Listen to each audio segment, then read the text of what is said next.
Okay, I bought this 10.2 iPad case, and it's got some pros and cons. So that's what I'm going to tell you about before you buy it, and maybe it'll help you make your decision. Sorry, I just had to scoot my chair forward and make all that noise.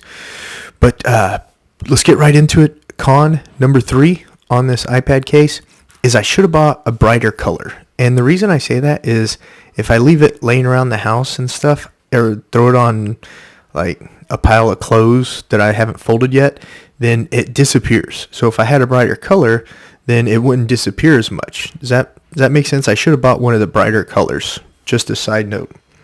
And then also the Pro number 3 about the JETech Case for the iPad 10.2 is it is a darker color. So when I leave it in my car and accidentally forget to leave it in the front seat, by doing that, it blends in really well because it is the color black. I did get the black color. So if I forget it in my front seat when I'm like going into Walmart or something like that, well, the Pro number 3 about that is it blends in a lot better. Let me just check off my checklist right here. Con number 2. When I'm using the iPad, the reason I bought it is because the pencil was up here. So that's the reason that I bought it. And I thought that would be great. And it is, but con number 2 that I want to talk about is if I'm laying on the couch and I have it sitting on my chest or on my belly and I'm trying to read a book or something, when the pencil is up here, this is closer to my belly or my chest, whatever it's laying on. So therefore, my words are lower. So if the pencil was down here, and I purposely bought this one because the pencil was up here. If the pencil was down here, it raises those words up a little bit so it gets over the fabric or material that I'm wearing when I'm laying down.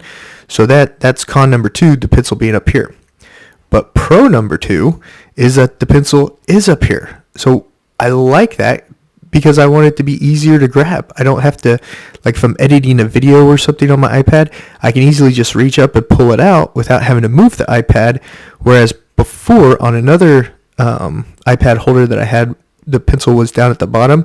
I'd have to raise it up and then lift the pencil out. So it makes it easier to get the pencil when you want to use the pencil.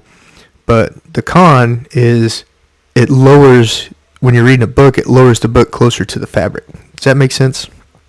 Okay, and then con number 1 is that I have, and this is probably just for me. It may not bother you that much, but this third fold, I can't fold it all the way back. So I'm having to fold it like this when I'm holding it, and when I'm out in the field doing my job. Before, the other one that I had, I could fold this all the way back, and I could use this as like a grip to grip it. Well, I can't do that because it doesn't fold all the way back, so I have to fold it like this, and it's a little less secure when I'm using it in the field. And so that's con number 2 for me. But that's con number 1 for me. But pro number one, and something to consider is when you have it on the desk and you're doing some sort of presentation, because you can't fold this all the way back, it actually makes the iPad sit up taller. So if you're looking into getting the JETech Case for the iPad 10.2, those are my pros and cons. Hopefully this helps you make a decision, but it's great for what it is. And, there's no perfect product out there, but if you're considering it, absolutely get it, and then try another one out too. Get a couple different brands and see which one you like the best. That's my advice. Hope you found it was helpful. If you did, please click on the link and get yourself one ordered.